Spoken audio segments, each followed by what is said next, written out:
Hello, and good morning or good afternoon, wherever you are in the world. Welcome to today's guest seminar of the Living Systems Art and Design Collaboratory, presented by the Design Science Studio at the Buckminster Fuller Institute in partnership with habRitual and the Emergent Media Design Lab at the University of California, Irvine. This program, the Living Systems Art and Design Collaboratory, provides funding for artists and designers to support the development of creative projects that are exploring living systems. The Collaboratory has a cohort of 30 designers and artists who are designing projects that aid people in perceiving the biological, cognitive, social, ecological, philosophical, spiritual, mathematical, political, and technological dimensions of life as a unified whole inspired by living systems.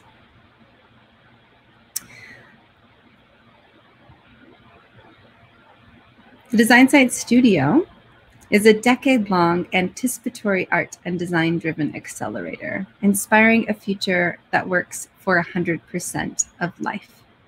I'm going to pass it to Amanda Joy Ravenhill to share more about our educational incubator. Thank you, Roxy. Good to see everyone. Yes, the Design Science Studio is a decade-long program matching the Design Science Decade, which is a resurgence of one of Buckminster Fuller's visions from the 60s. He said that we could reform and retool all of humanity and the whole world in order to work for 100% of life in the matter of 10 years. And like many things, he was 50 years ahead of his time. And so here we are in the 2020s, and it's time. The urgency has never been more palpable, and we've never had the level of technology that we have today to live in an interdependent and regenerative existence. And so we've started the Design Science Studio really to bring together artists of all sorts, many multidisciplinary creators, to create culture and create that shared vision of the future that we can all step into and co-create. And it's all based on a living systems understanding of the world. Buckminster Fuller said, "I live on Earth at present, and I don't know what I am. I'm not a category, a thing. I'm not a noun. I seem to be a verb, an evolutionary process, an integral function of the universe." And I think that quote sums up kind of this awakening that so many people around the world are going through right now, and a reawakening really to so many of the indigenous ways of knowing. And for some who are still in those ancient practices, bringing them to life today is just nature to them. That we are not just living on Spaceship Earth, but we are Spaceship Earth. We are part of this living, beautiful system. And so it's such an honor today to have all of us together to talk about living systems. And yeah, to be helping and supporting artists who are translating these concepts into embodied experiences for all of us to have. Thank you. Thank you, Amanda. At the Design Science Studio, with all of these principles from Buckminster Fuller and this decade-long mission, we've created this educational incubator for regeneration through artistic expression. And we're empowering global creators, as Amanda said, systems thinkers, organizations, initiatives to imagine, collaborate, and create a regenerative future together. It is high time for art that changes our future. And we're at this cusp of a wild change. And a thriving planet and a healthy human society is within our reach, if only we dare to bring them into being, which is why we are here together today. I'm going to welcome Nico, who's a core member of the Design Science Studio team, to share a few words about our mission, and then we'll introduce our guest speaker for today. Yeah, welcome everybody. I would say that if we are a verb, definitely that verb would be to imagine. And the core of what we do at the studio is trying to imagine possible futures, better futures. We always say that the future is always first an idea. We first need to imagine it in order to build it. And so we're so glad to be here, welcoming all of you into this decade-long journey to imagine a better future. And today's talk, we have the honor and pleasure of having the talk for today, which is The Systems View of Life, a framework for integrating art and science, with Fritjof Capra, PhD physicist and systems theorist. He's the author of several international bestsellers, including The Tao of Physics, The Web of Life, The Science of Leonardo. He is the co-author with Pier Luigi Luisi of the multidisciplinary textbook, The Systems View of Life, which today he will be sharing with us more about, as well as Capra's online course based on his textbook, which we'll also be sharing. And many of us will be taking this next session, which we're very excited about, thanks to Mansour Vakili. And I will say that I was introduced to your work 11 years ago when I did a study of art and science at the time. And I was given the Tao of Physics, and it has become very special. It was a very special, important, like, grounding force for me. So honored. And I know so many people who are tuning in today have had such special connections to your work for so long. And so today we're so excited to explore your session. And what will be covered today is that over the last 30 years, a new systemic understanding of life has emerged at the forefront of science. At the core of this new understanding, we find a fundamental change of perspective, from seeing the world as machine to understanding it in terms of networks, complexity, and patterns of organization. In this lecture, Fritjof Capra will present his synthesis of the new understanding of life, and he will argue that its emphasis on complexity and patterns offers a unique conceptual framework for a synthesis of art and science. I will now hand the mic over to Mansour Vakili, who is the patron of the Living Systems Art and Design Collaboratory and has been mentoring so many of us along this process, to welcome his peer and colleague. Welcome, Mansour. Thank you, everyone. Historically, it has been a major challenge for linear thinking to explain the nonlinear world. That's why we have employed nonlinear mediums like mythology, mysticism, and art to do so. But Fritjof has expanded the domain of linear thinking not only be able to explain the nonlinear world, but acknowledge its limitation and unsustainability, along with its linear relationship and values in current nonlinear digital world, and providing nonlinear system thinking, relationship, and values to successfully pass through this ongoing transformation that Earth and human being is going through. And thank you for Fritjof to be a pioneer of this thinking and made the foundation for all of us to go forward for this transformation.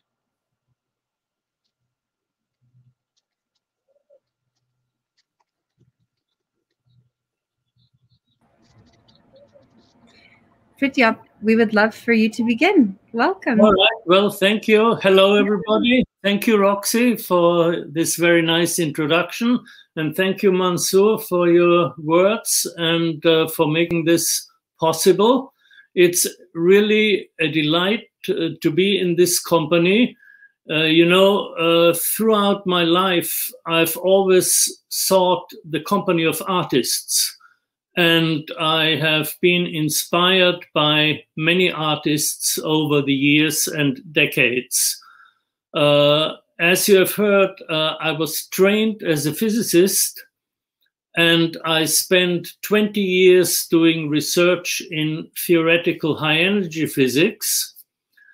And then in the mid-1980s, I left physics and turned toward the life sciences, where a new conception of life has emerged over the last 30 years or so.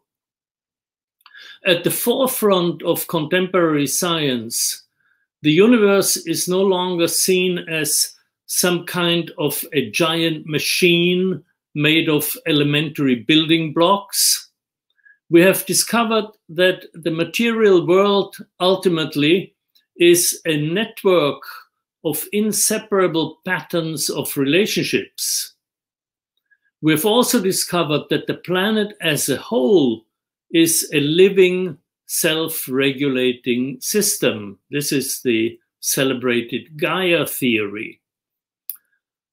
Correspondingly, the view of the human body as a machine and of the mind as a separate entity is now being replaced by one that sees not only the brain, but also the immune system, the bodily tissues, and even each individual cell as a living cognitive system. Evolution is no longer seen as a competitive struggle for existence, but rather as some kind of cooperative dance in which creativity and the constant emergence of novelty are the driving forces. And with the new emphasis on complexity, networks, and patterns of organization, a whole new science of qualities is now slowly emerging. During the last 30 years, I developed a synthesis of this new understanding of life, a conceptual framework that integrates 4 dimensions of life: the biological dimension, obviously, but also the cognitive dimension, the social dimension, and the ecological dimension. I presented summaries of this framework as it evolved over the years in several books. And my final synthesis is published in a textbook titled The Systems View of Life, as Roxy mentioned, and I've got a copy here. I wrote it with a friend and colleague, Pierluigi Luisi, who is a professor of biochemistry at the University of Rome. Now, I call my synthesis The Systems View of Life because it requires a new kind of thinking in terms of relationships, in terms of patterns, in terms of context. And in science, this kind of thinking is known as systemic thinking or systems thinking. Thinking in terms of relationships is crucial for ecology, because ecology, you may know the word is derived from the Greek oikos, meaning household. Ecology is the science of the relationships among the various members of the Earth household, the plants, animals, microorganisms that make up what we call the web of life. Now, I should also mention that systems thinking is not limited to science.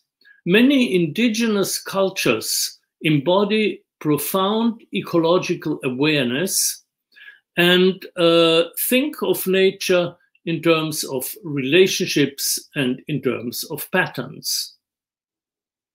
And I will argue in this talk that thinking in terms of patterns is also characteristic of the arts, and that artists, therefore, have an important role to play in propagating the systems view of life. Now, in modern science, systems thinking emerged in the 1920s from a series of interdisciplinary dialogues involving biologists, psychologists, and ecologists. Ecology, of course, was a very new science in the 1920s, and systems thinking from the very beginning has been multidisciplinary.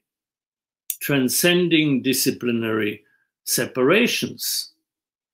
So in all these fields, scientists realized that a living system, an organism, an ecosystem, or a social system is an integrated whole whose properties cannot be reduced to those of smaller parts. The systemic properties are properties of the whole which none of the parts have. Let me give you a simple example of a non-living system, and that is sugar. We all know that sugar tastes sweet. Now, where does the sweet taste come from? If you do some chemistry, then you will discover that sugar is a carbohydrate, that is a compound of carbon, oxygen, and hydrogen in a particular pattern of relationships. Now, the carbon doesn't taste sweet, nor does the hydrogen, nor does the oxygen. So the sweetness comes from the relationships among those atoms in that particular pattern of organization that defines sugar. So to understand that, we need to shift our perspective from the parts, the atoms, to the pattern, the whole. The early systems thinkers expressed this in the now well-known phrase, "The whole is more than the sum of its parts."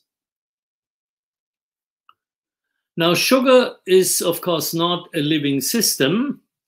When we turn to living systems, we can observe that all living systems share a set of common properties and common principles of organization.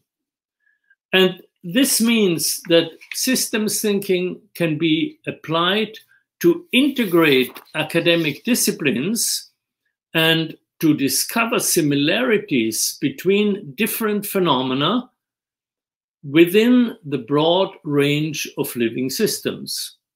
So we can sort of transfer properties from one type of system to the other and speak, for example, about the health of a city or the stress of an economy or about regenerative agriculture and so on. So systems thinking really has this integrative property that is very important. Well, during the 1970s and 1980s, systems thinking was raised to a new level with the development of complexity theory, technically known as nonlinear dynamics. This is a new mathematical language that allows scientists for the first time to handle the enormous complexity of living systems mathematically, to do mathematical modeling, actually set up some mathematical equations, and so on. Chaos theory is an important branch of complexity theory, and so is fractal geometry. So we are talking about a nonlinear mathematics, and it is a mathematics of patterns, a mathematics of relationships.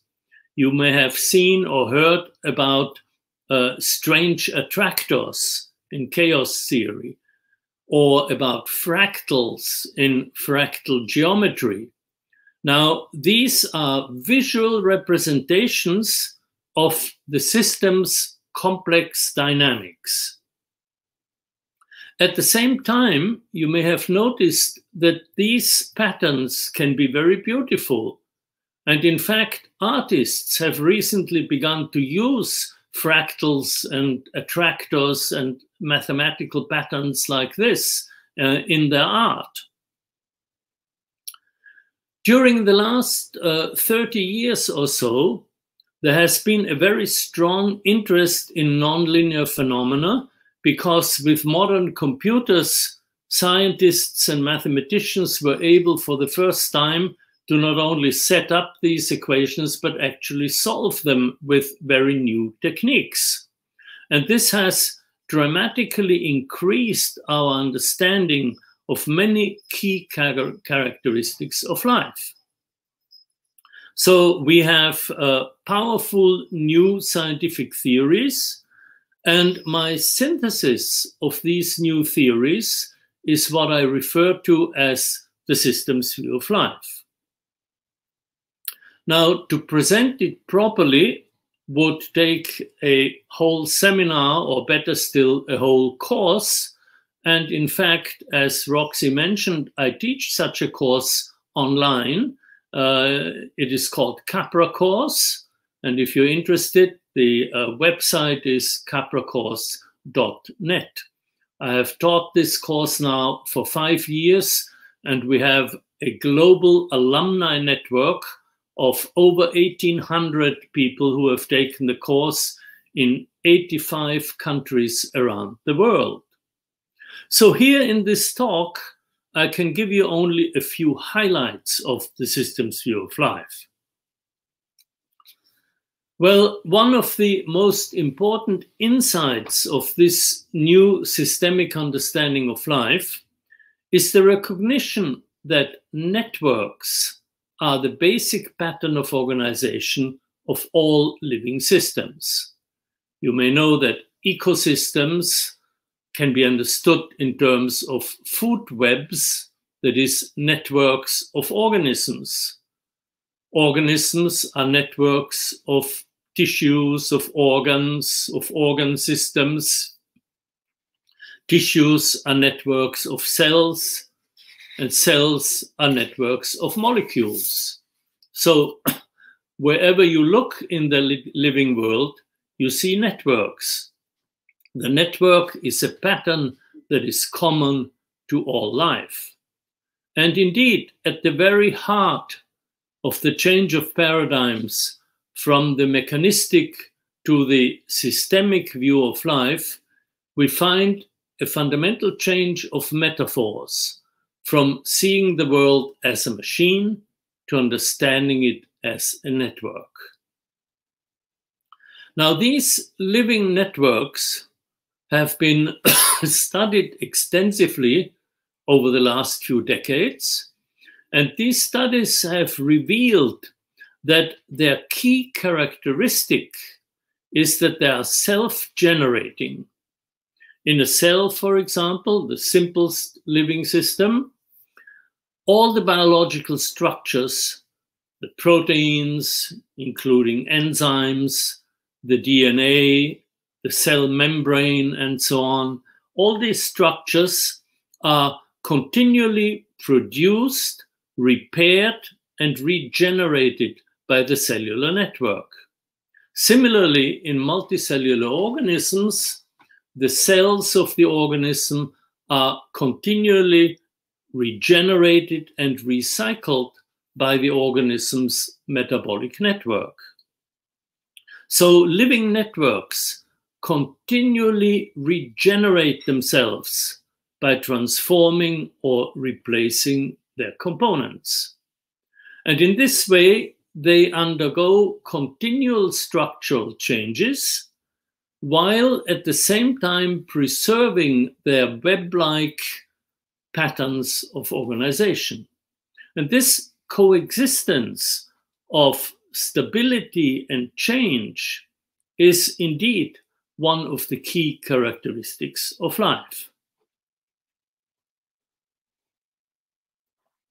Now, when we turn from the biological to the social realm, we can again understand social life in terms of networks. But here, we're not dealing with chemical reactions, we're dealing with communications. Social networks, as everybody knows today, are networks of communication. Like biological networks, They generate themselves. But what they generate is mostly non-material, whereas biological networks generate new compounds of molecules, new material structures. Social networks mostly generate new ideas, new information, new meaning. And every communication gives rise to further communications, and so the entire network generates itself. And as this process goes on, eventually a tacit understanding, a shared knowledge, shared modes of behavior, a shared belief system is developed, and this is known as culture.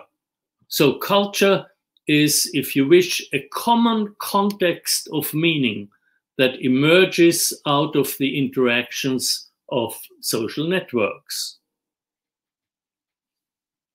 Well, now let me turn to one of the most important philosophical implications of the systems view of life.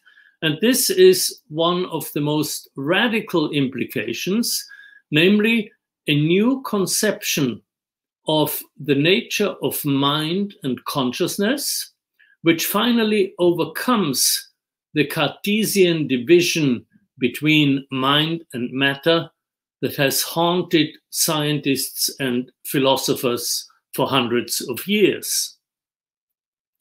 You may remember that in the 17th century, the great mathematician and philosopher René Descartes based his view of nature on a fundamental division between two separate and independent realms, that of mind, which he called the thinking thing, res cogitans in Latin, and that of matter, which he called the extended thing, res extensa. And then following Descartes in subsequent centuries, scientists and philosophers continued to think of the mind as some intangible entity, because Descartes called it a thing. And they were unable to imagine how this thinking thing is related to the body. Well, the decisive advance of the systems view of life has been to abandon the Cartesian concept of mind as a thing and to realize that mind and consciousness are not things but processes. This novel concept of mind was developed during the 1960s independently by Gregory Bateson, who was originally an anthropologist and then became part of the cybernetics group, and in my view was one of the most important systems thinkers of the 20th century.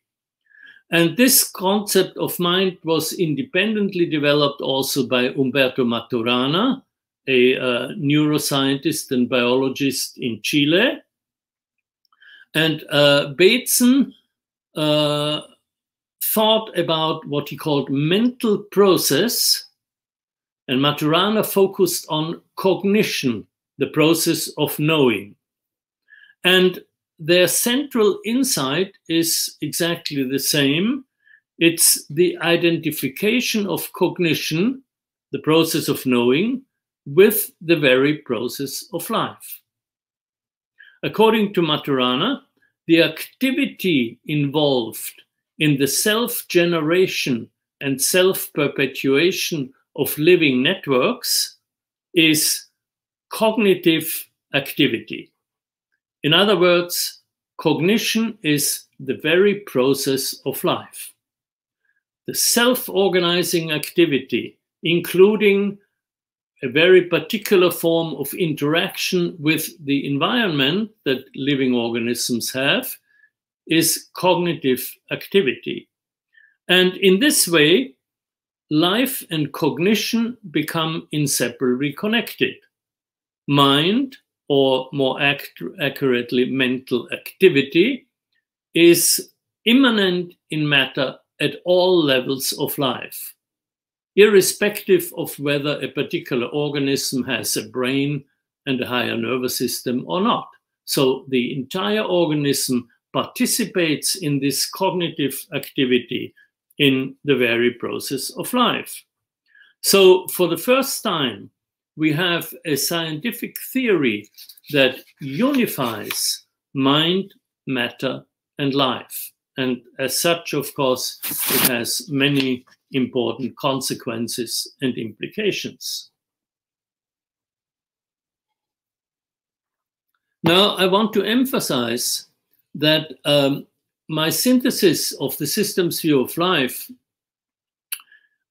is not only theory, but has very concrete applications.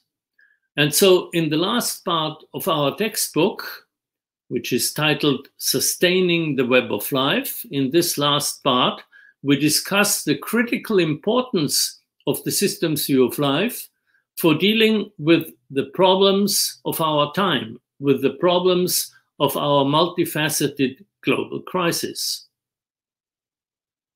Today, it is becoming more and more evident that the major problems of our time, energy, environment, climate change, economic inequality, and now the COVID pandemic, that these problems cannot be understood in isolation. They are systemic problems, which means that they're all interconnected and interdependent.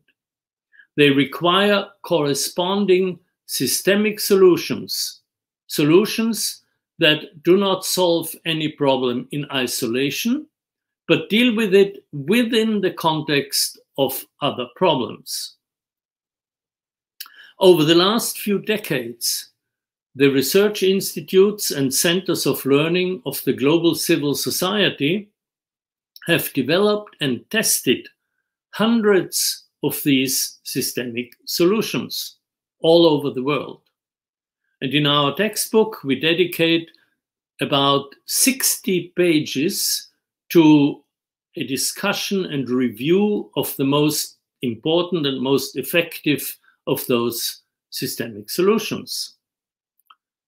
They include proposals to reshape economic globalization and restructure corporations, new forms of ownership that are not extractive but generative, a wide variety of systemic solutions to the interlinked problems of energy, food, poverty, and climate change, and finally, the large number of systemic design solutions known collectively as eco-design, which incorporate the basic principles of ecology.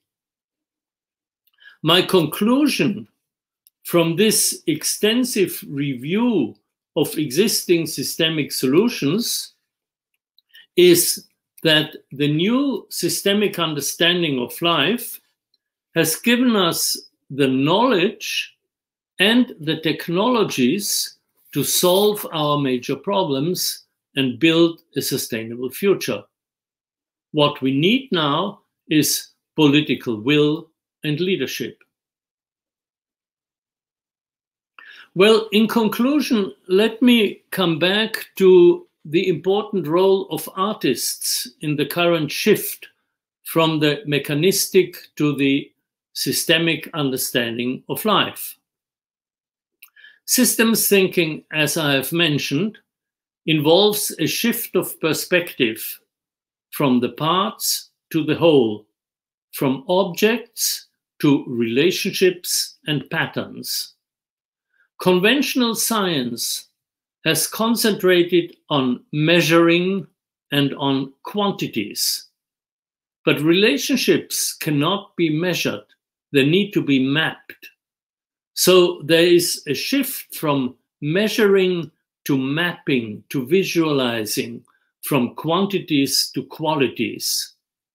This is a very important part of studying patterns, and this is the reason why throughout history artists contributed significantly to the advancement of science by studying patterns. Perhaps the two most famous examples are Leonardo da Vinci in the Italian Renaissance, whose entire science can be understood as a study of patterns, and the German poet Goethe in the 18th century, who made significant contributions to biology through his study of patterns. My work in environmental education has convinced me that there's hardly anything more effective than the arts, the visual arts, music, or the performing arts, for developing and refining our natural ability to recognize and express patterns. When you look at the arts, you soon realize that it's all about patterns. Patterns of music, patterns of movement in dance, patterns of the composition of a painting, patterns of plot in a novel, and so on. So the arts can be a powerful tool for teaching systems thinking. And of course, in addition, the arts have an important role by injecting an emotional dimension that is essential to learning, and especially essential to transformative learning. What we need today is learning not only in terms of absorbing new ideas and new concepts, but transformative learning that really changes ourselves, our being. And that has a strong emotional component, which the arts can provide.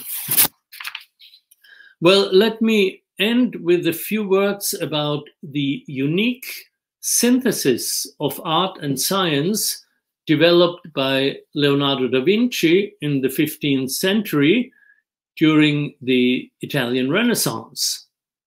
I spent 10 years studying Leonardo's famous notebooks in which he discussed his scientific observations and theories.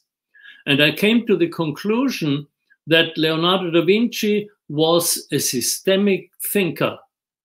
Understanding a problem for him always meant connecting it with other problems. So understanding a phenomenon meant connecting it with other phenomena through a similarity of patterns.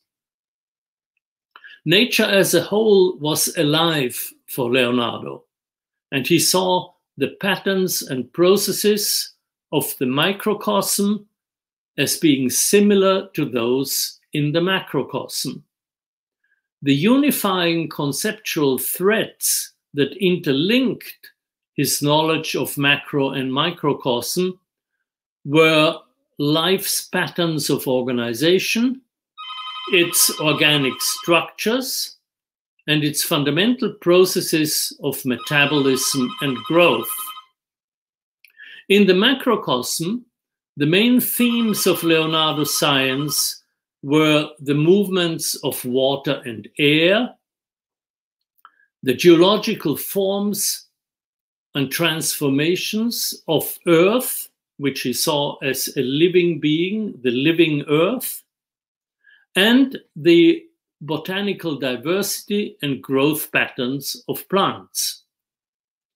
In the microcosm, his focus was on the human body, which he considered an animal body, as scientists do today. Its beauty and proportions, the mechanics of its movements, and how it compared to other animal bodies in motion, in particular to the flight of birds. Leonardo did not pursue science and engineering to dominate nature, as Francis Bacon would advocate a century later. He had a deep respect of all life, a special compassion for animals, and a great awe and reverence for nature's complexity and abundance.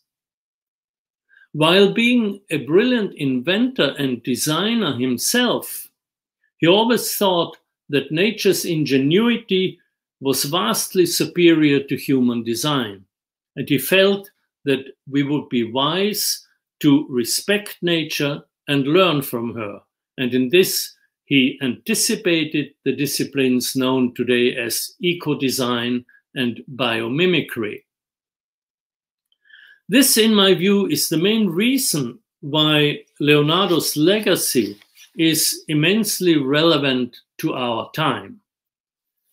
As we recognize that our sciences have become increasingly narrow in their focus, unable to understand our multifaceted problems from an interdisciplinary perspective, and dominated by corporations more interested in financial rewards than in the well-being of humanity, we urgently need a science that honors and respects the unity of all life, that recognizes the fundamental interdependence of all natural phenomena, and that reconnects us to the living earth.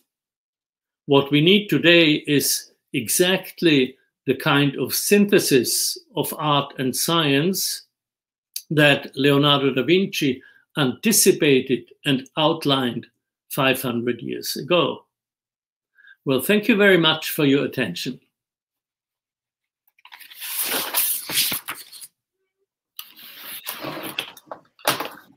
Thank you so much. There's so much to chew on there. I'm really excited that we're registered for the course and we get to dive deeper with you.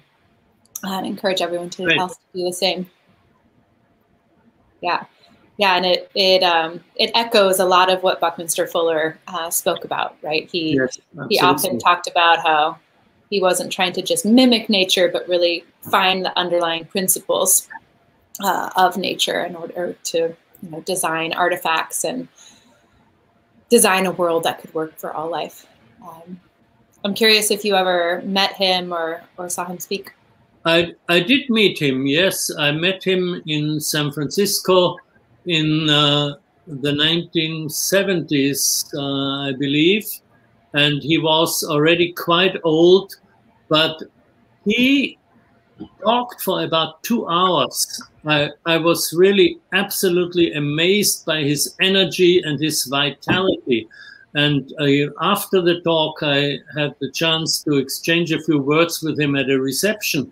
And still he was completely vibrant and talking to everybody at the reception. It was really extraordinary. Beautiful. Excellent. Roxy, do you want to kick us off with the first question from the Collaboratory? Yes, and also just to say, just the gratitude of the way that you have so elegantly woven all of the different interdependent, interrelated systems that we've been working so hard to study and uplift for the creative community that we've been supporting and scaffolding and cultivating. And we had a whole session where we actually talked about the bridge built between Leonardo da Vinci and Buckminster Fuller, and so there's this like really powerful weaving that then you're taking that and then so clearly identifying how incredibly important the synthesis of art and science is and how ripe the time is right now. So just wanted to start with a deep gratitude and just to say how empowering that is, I know, for all of the artists and designers in the Collaboratory and all of the interdisciplinary, transdisciplinary polymaths that are weaving together for this design science decade. So thank you so much.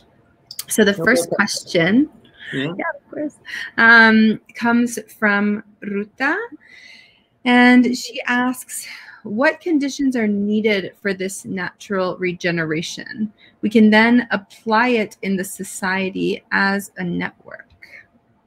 So I'll put it also up on the screen. So what conditions are needed? Regeneration and regenerative are terms that I'm sure you noticed have become very fashionable recently. And some people even say that we shouldn't be talking about sustainability any longer. We should talk about regeneration. So we shouldn't talk about, say, sustainable agriculture. We should talk about regenerative agriculture. But I do use the term myself increasingly because it's very evocative and it's immediately understandable. However, as I tried to emphasize in my talk, we need to realize that life itself is inherently regenerative. As I mentioned, living networks continuously regenerate and transform their components. So sustaining life means continually regenerating life. And I think this is very important to realize that when we are engaged in regenerative activities, whatever they may be, we are engaging with life, with the very nature of life. So I think an understanding of life from the systemic perspective, from the perspective of living networks, is a very important condition to really be effective and really understand the meaning of regeneration.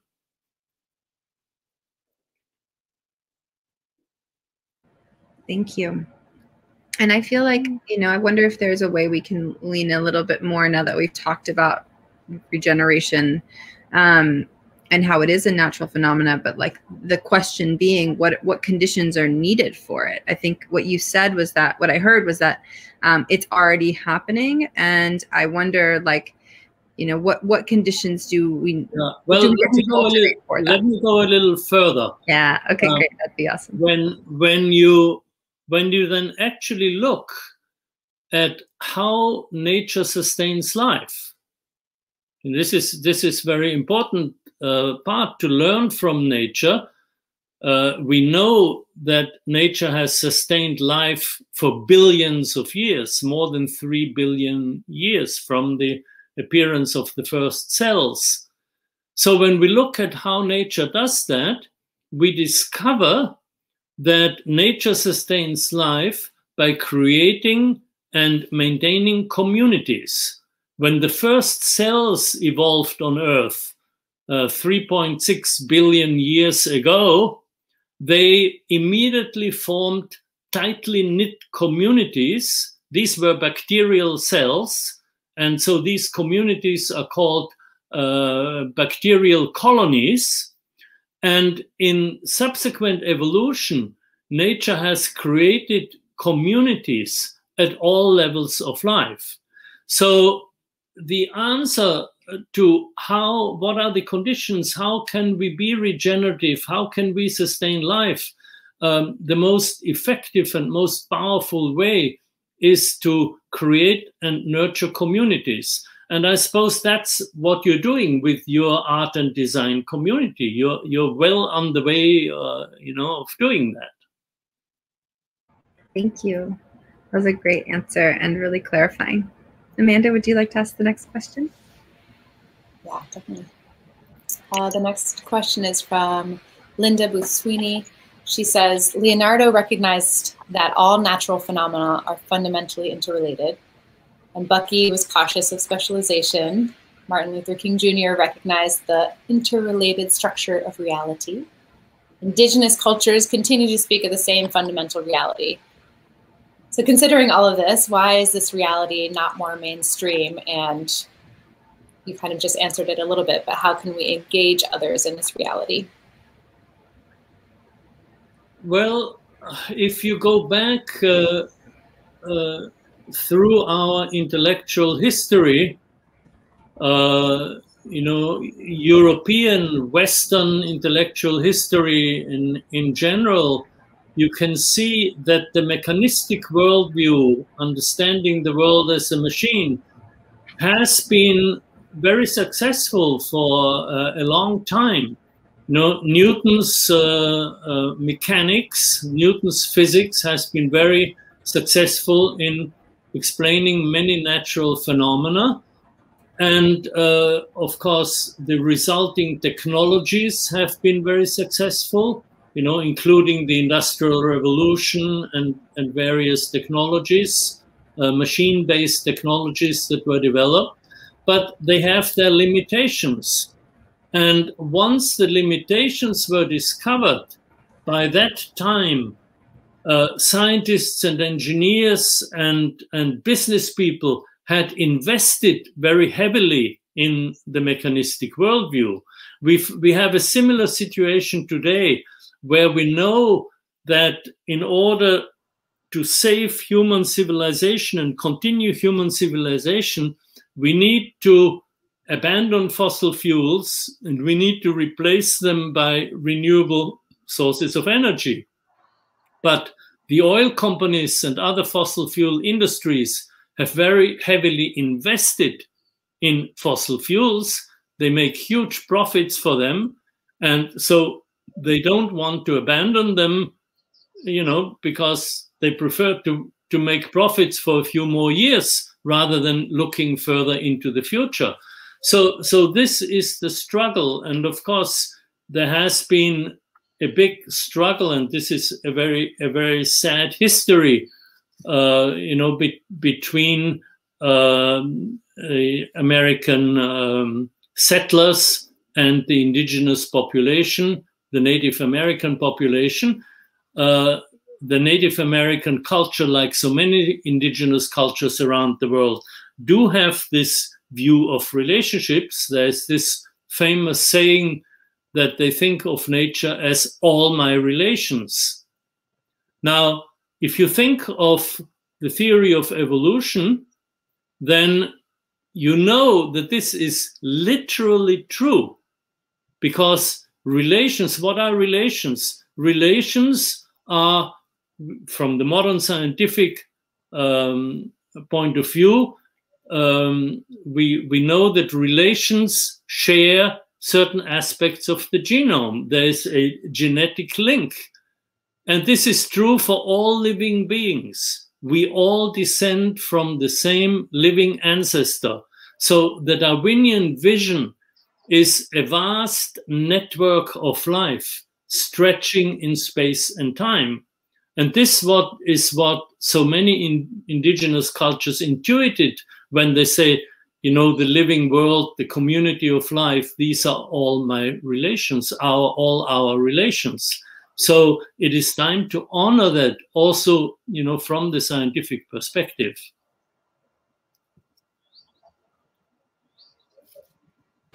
Yeah, and it reminds me of something else I've read from you about how the health and really the resiliency of a network can be measured, at least in part, by the interrelations and the connectivity of the various nodes. Yes, and what happens is that the more interconnected a network is, the more resilient will it be, because if some connections are ruptured, like some species die in an extreme climate situation or something, then if there are many other strands in the network that are connected, the network will continue to be resilient. And of course, this connectivity or complexity of an ecological network translates into biodiversity. This is why biodiversity is so important. And it also translates into diversity in human systems. This is an example where systems thinking is really helpful. You go from biodiversity to cultural diversity, to ethnic diversity, to intellectual diversity. Whatever the diversity is, it will enhance the resilience of the system or of the community. Can I add something? As far as the focusing on the patterns. In a social network, we are seeing that degree of separation is reducing from 6 degrees, maximum 6 degrees of separation to 2.7 now, and is rapidly decreasing. So that means that the whole human network is connecting, and we are going to that one connectedness that would be almost 1 degree of separation among us, or 0 actually. And that way we are emerging to the higher level of consciousness and interconnectivity that he's mentioning. Yes, and at the same time, Earth as a living system, as a cognitive living system, is somehow connecting us and forcing this amazing transformation that is coming, and providing all kind of connections and relationship between human beings to connect and understand and go forward. That's why this right now, this concept of system thinking, even though it's not in mainstream, but is a necessity that is to deal with all this interconnected world that we are dealing with right now. Absolutely. And we also need to learn how to manage these interconnections, how to deal with the interconnections. You know, an extreme example of the dangers is the COVID pandemic, which arises from interconnectedness. If there is a pandemic, if there's a virus like the coronavirus around, it propagates when there is great population density. So we need to manage population density, and population density in our world is often related to excessive profit maximizing. For instance, you know, one of the early infection centers were cruise ships, where people are packed together in a very small space so as to increase the profits of the shipping company, of the cruise line. Or, you know, meat packing factories where workers work in very tight conditions, which is not necessary except for profit motives. So interconnectedness also has its dangers, and we need to learn how to live with it and how to manage it well.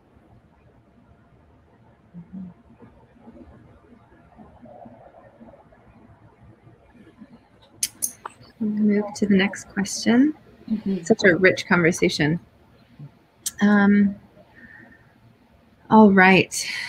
So this one comes from Robin Brentano. I hope there will be time for Fritjof to talk about his conversations with the Dalai Lama, re the nature of consciousness and how that can advance solutions to our urgent problems. So that's our next question, Fritjof. Well, maybe Robin saw the picture of me and Dalai Lama in the background. I don't know whether you can see this on the screen, but I have a series of pictures here, and here this is a picture of my meeting the Dalai Lama. I met the Dalai Lama several times, and this was in Prague. There was a conference, a symposium called Forum 2000, organized by the former president of the Czech Republic, Václav Havel, and he invited about 300 scientists, philosophers, spiritual teachers, and activists to talk about the future. And I have to tell you the funny thing, I had met the Dalai Lama before, but at this symposium in Prague, in the Prague Castle, those people, we were all sitting at a huge table in a huge hall, and for some reason they had arranged people alphabetically, and Capra was next to Dalai. And so that's how I came to sit next to the Dalai Lama. And this is when I had long conversations. Well, to answer the question, you know, the Dalai Lama always emphasizes that he is not interested so much in theories of consciousness and theories of the nature of the world. He says those are interesting questions, but they are very complicated. And then he says, you know, my religion is loving kindness. And being kind to people, being compassionate, being, you know, a loving person is what he emphasizes. And that's what he demonstrates, you know. He is a very kind person, and he is the kind of person where you really feel good in his presence. Even without him saying anything, he radiates kindness, and you really feel well, you feel good in his presence. And so that is his main message, I think. Thank you. There's a document. What's that, Roxy? I was just saying, what an exciting synchronistic moment in life. Yeah, really. There's a documentary called Dalai Lama Scientist, and it's a bunch of his different conversations with, you know, behavior scientists. And yeah, they have something called the Mind and Life Institute. I never participated in this, but my friend Pierluigi Luisi is one of the co-founders of this institute, and so he had many conversations with the Dalai Lama, and also published a book about him, which is called Mind and Life Institute. Beautiful. Yeah, well, looking into kind of another parallel of science, there's a question around how do you think quantum science and the quantum revolution will help to support systems thinking? Well, you know, quantum physics is really at a different level, operates at the level of the very small. And what I have discussed is the systems view of life at our everyday level, going down to cells. But, you know, a cell is still much larger than, you know, a molecule or an atom or a subatomic particle. So quantum physics does not help us directly in understanding life, because it applies to non-living physical systems of very small dimensions. However, quantum physics is very important historically in when you talk about the history of ideas and the history of science, because it was the first science where systems thinking really became relevant in a very dramatic way. And in my talk, I emphasized that the material world can no longer be understood as existing of separate objects, but is an inseparable network of relationships.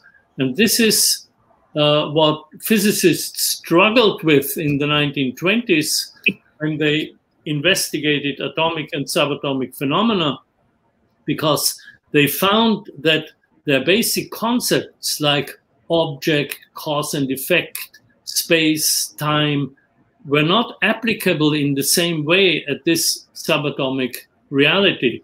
And the main phenomenon that they had to face was really that the world cannot be separated into separate entities, separate objects at the atomic and subatomic level. And they struggled with this for a decade before they found a way of formulating a theory about it.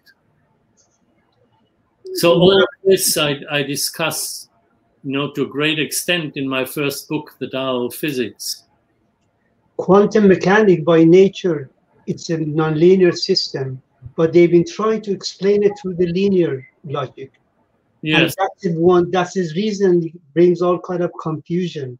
And if they can look at it as a systemic way of quantum mechanics, that would elevate that understanding and makes it more clear, and more application comes from it. Yeah, and the other problem is when you go to smaller and smaller dimensions, you are facing higher and higher velocities of these particles, atoms, nuclei, protons, neutrons, electrons, and so on.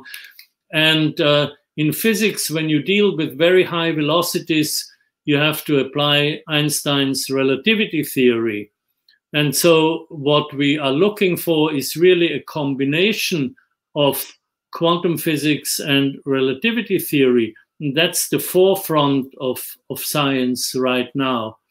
If you want to know more about it, you could go to my website. My personal website is fritjofcapra.net, and I have a blog there. And one of the essays in the blog is called The Unification of Physics. And there I talk about the very forefront of science, of quantum theory, relativity theory, string theory, the Higgs boson, and all these recent discoveries. So that's all in this essay, The Unification of Physics. Excellent. I'll definitely check that out. There's definitely a lesson there in how to speak between paradigms, you know, as we're moving from a mechanistic view into a living systems view, and how we can, learn how to navigate and acknowledge which one we're operating from, or what combination of paradigms we're operating from. Roxy, I think we have time for one more question. Yeah, one or two, maybe, depending on how long we go. So I'd love to ask, there's two questions. There's many questions, I have to say. We won't get to all of them, but one comes from Exfrasma, which asks, what type of cultural system do you surmise is best for supporting the existence of thriving of artists, scientists? Example, the patronage of Da Vinci's days, which increased access to education for all. So what type of cultural system is best for supporting the existence and thriving of artists, scientists? Yeah, it's a very difficult question. I would say it would have to be a cultural system which includes a valuation of aesthetics, of things that are beautiful, which is definitely not the mainstream now in industrial culture, because our mainstream culture today is dominated by economics and by this global economy, which has only one value, and that is making money. The more money you make, the better it is. And we actually have a network of financial flows, of computerized financial flows. And this network is programmed according to this value of maximizing profits. And all other human values are excluded. So when, somebody, starts, a building or some construction work, from the economic point of view, what matters is how profitable this construction is, not how beautiful it is. Now, of course, there are architects and artists who disagree with that and who have different criteria, but they have a very difficult time promoting these criteria. And so I would say, in answer to the question, it would have to be a culture valuing beauty, valuing aesthetics, as the Renaissance did in Italy when Leonardo da Vinci lived. And the Medici, who were the patrons of Florence and of the Renaissance, the Medici were bankers, but they were bankers with a sense of beauty. And I think that's the kind of culture we need, culture with aesthetics and a sense of beauty. One of the things that we are helping steward with the Design Science Studio is the Regenaissance. So it's this sort of Oh, very nice. From the Renaissance to the Renaissance through regeneration, and how through interdisciplinary art we can transform our path forward, regenerate our culture, our planet, and our relationship with the living world. Because we see that this power of art and design is a cross-cultural technology and language for systemic change. And so I think there's this like new valuation of seeing it as this technology that actually can build bridges that is beyond the aesthetics. And I think like that bridge is one that we're hoping to help cross. But I think if Wonderful. We could, you know, in general, just have people care more about the aesthetic dimension and how important that is for embodying understanding, that also would definitely help. Great. Well, thank you so much. And thank you again so much for inviting me. It has been a great pleasure. Yes, of course. So we're scheduled to go till 10:50. Do we have time for one more question? Yes, of course. Yeah. Okay, wonderful. Yeah, thank you so much for coming. We're so honored to have you as a supporter on our mission, and your work, your synthesis of your work of your whole life is we're just, yeah, excited. Losing words of the joy that is inside. Just wanted to add that is a shift from quantity to quality. Yes. And that's a major shift that we are going through as far as the values. Mm-hmm. Yeah, this is all the same kind of shift. You see, when you shift from your perspective from objects to relationships, you also shift from measuring to mapping and from quantity to quality, because relationships cannot be quantified. You know, they need to be mapped, and the quality of a phenomenon is a property of the whole, not a property of the parts. So the quality, say, of my health or of my just being in the world, the quality of my life is not the sum of, you know, the health of my hands and feet and fingers and toes, but it's embodied in the relationships between those parts and in the processes in which those parts are involved and embedded. So I think you can say that what I called a systemic property, that is a property of the whole, you can also call this a quality. Qualities are systemic properties. I think this next question really is such a perfect synthesis of the conversation we've been having. And it comes from Chris Weir, who asks, if the arts are essential for our transformative learning of systems thinking, how might we shift our societal cultural focus away from that which merely perpetuates economics, instead of prioritizing and investing in the expansion of these ideas in the arts? So I think you touched on a dimension of that through aesthetics, and I wonder if there's anything else that this question... Well, I think what we can do is try to incorporate the arts in the various projects we have, to begin with in education, because, you know, the arts come natural to children. So if you teach children whatever you teach, whether it's natural science or geography or language or history or whatever, you can always include an artistic dimension. So if you teach history, you can act out a historical scene. You know, just think of the famous musical Hamilton. You know how powerful this has been.